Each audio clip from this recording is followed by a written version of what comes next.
Hi, I'm Danny Ecker with your Chicago Business Today midday report. A deal is set for Madison Dearborn and the Pritzker family to sell credit rating giant TransUnion for more than $3 billion.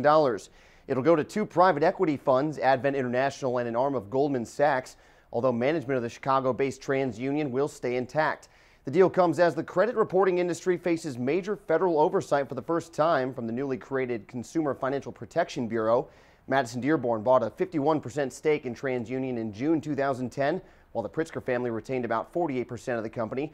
The sale is expected to close by early in the second quarter. CME Group has made a play to acquire the London Metal Exchange. The first round of bidding on the world's largest industrial metals marketplace closed this week, with other suitors including NYSE Euronext and the Intercontinental Exchange, according to the Financial Times.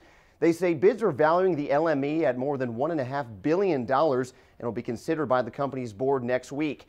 The 135-year-old commodities exchange sets global benchmarks for major base metals and is Europe's last remaining trading pit where traders still shout orders to each other.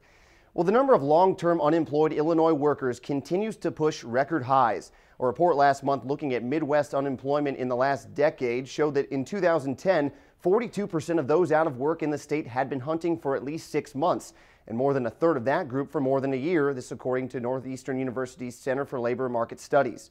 That share of long-term unemployed is higher than that of Michigan, Indiana, Wisconsin, and Ohio, and despite recent job creation, the average duration of unemployment has remained consistent at about 40 weeks.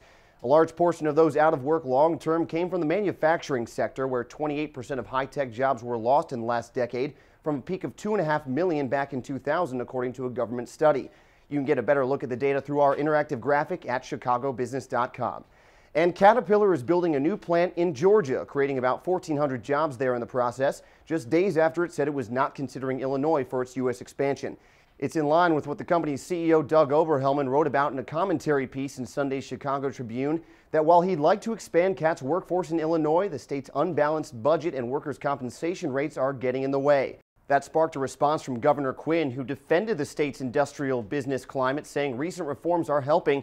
He also said CAT's decision not to build in Illinois was based on the lack of ocean access. Caterpillar said its workforce of 23,000 in Illinois has been consistent for the last decade. And that's what's happening in Chicago Business today. For more breaking headlines, stick with chicagobusiness.com. Thanks for watching. Have a great holiday weekend. We'll see you back here on Tuesday.